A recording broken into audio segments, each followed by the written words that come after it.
In the last video we explored central Vietnam, the Golden Bridge, the jungle temple of My Son and the lantern-lit streets of Hoi An. And then we said goodbye and headed south. Sand dunes in the middle of nowhere, ancient Hindu temples, salt fields as far as you can see, and one of the most beautiful mountain roads in the country that almost nobody talks about. This is the part of Vietnam most tourists almost never see. So let's get into it. From Hoi An it's a long drive south, too long to do in one go all the way to Saigon. So we broke it up and aimed for a town called Ninh Chu. On the way we stopped for lunch in a random restaurant our driver recommended. Not a bad goal at all. And finally, after days of trying, I got a shot I'd been hunting for. A whole herd of water buffalo. Every other time they were either somewhere we couldn't stop or we were driving and couldn't shoot. This time it finally worked. Crossing a mountain pass, we passed a huge water farm. Our driver told us it is one of the biggest lobster farms in the area. Between the islands, the water flows faster, which brings more food to the animals and keeps the water cleaner. Apparently an ideal spot for breeding. We arrived at the hotel at late night in the evening, and after the long drive, we only had energy for dinner. But the next day we packed full of program. Our first stop was Nam Cuong, basically a sand dune area in the middle of nowhere. We didn't even know until we arrived that you can book an off-road safari tour there. Of course, we jumped in the right away. And this was maybe the one place on the whole trip where we felt a little ripped off. According to the women selling tickets and the sign, it was supposed to be about a 45 minutes tour. Well, after about 15 minutes we were already back. When I asked our driver if that was it, he just said, "You also get 2 bottles of water." But yeah, that was it. The funny part is, when I went back to complain, the woman at the counter calmly explained, "Yeah, normally it's 45 minutes, but today the driver only had this much time." Yeah, got it. Still, those 15 minutes were genuinely good. Driver threw the trip through the dunes properly, so as an experience it wasn't bad. There's just a certain difference between 15 and 45 minutes. After the slightly underwhelming dessert adventure, we drove to Garai Cham temple, another place that isn't really touristy, which we loved. The whole site is tidy and well kept, and the temples are in surprisingly good condition. In return, of course, there were stairs. And more stairs, with those non-familiar knee-destroying steep heights. And the temple tour wasn't over, because we drove on another Cham temple, Porome. And yes, there were also stairs, a lot of them. By the way, this temple is a Hindu in origin, and it wasn't just the building that was interesting, but also the view. From up there you could see the whole area. And this is where we learned that some of Vietnam's biggest wind farms are right here. And sure enough, everywhere you looked, rows of wind turbines lined the horizon. During the day we visited several salt fields. There are an incredible amount of them in this area. So many that around 70% of Vietnam's salt production comes from this region. They supply the whole country and export the nearby countries too. The sight of the salt field was actually way more interesting than I expected. Probably not many people put visiting salt fields on their bucket list.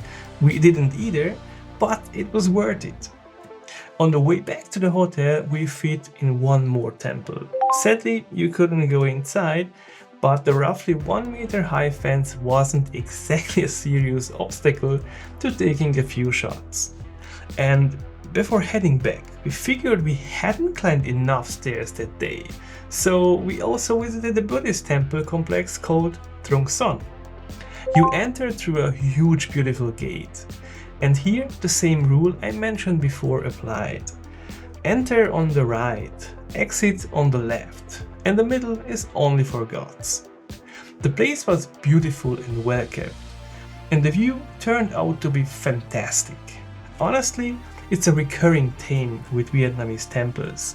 They somehow always pick the spots with the best possible panorama. The catch is you actually have to climb a few hundred steps to get there.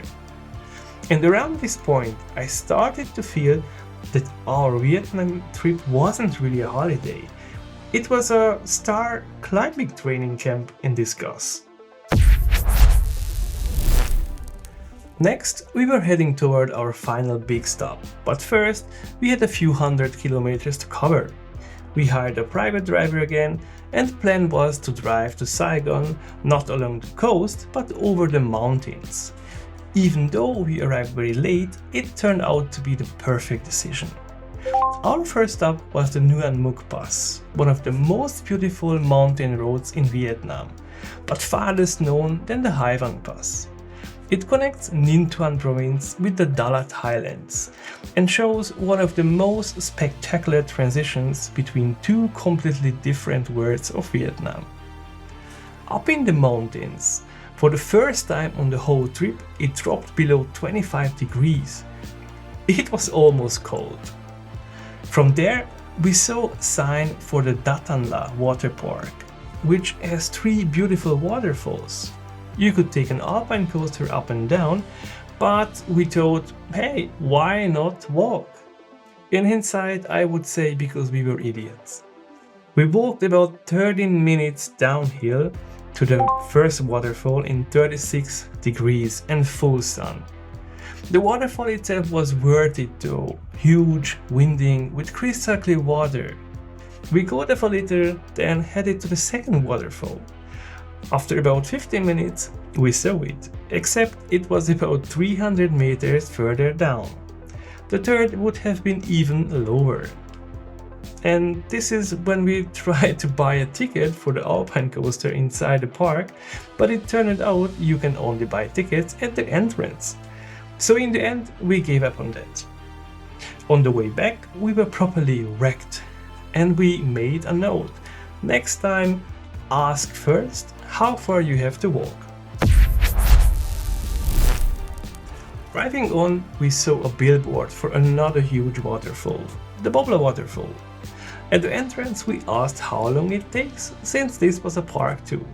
The woman said you walk a little downhill, but in total it's about 15-20 minutes from the entrance. Now this little bit down here wasn't brutal as the last place, but there were countless stairs here too.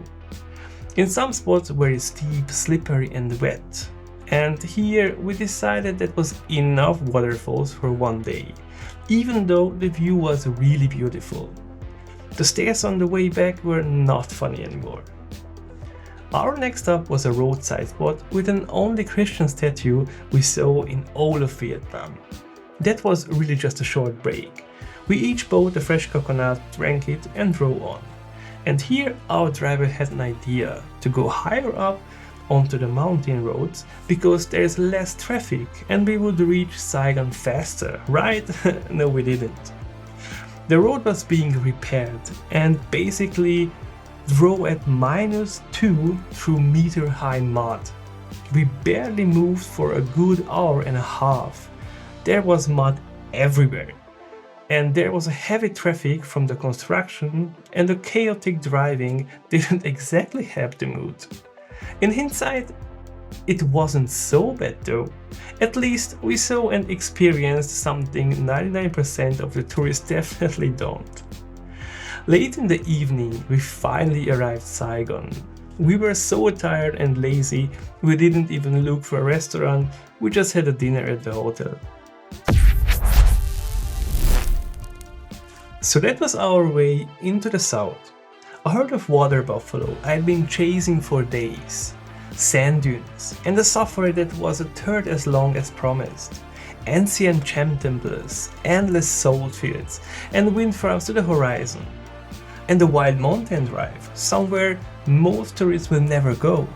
The north gave us a quiet nature, the center gave us drama, and the south so far gave us the road less traveled. But the biggest city in Vietnam was still waiting. And in the next video, the trip reaches its end. The Mekong Delta, the tallest tower in the country, the places that tell the story of the Vietnam War. And the very end, I will finally break down exactly what these 2 weeks cost us. The number really might surprise you.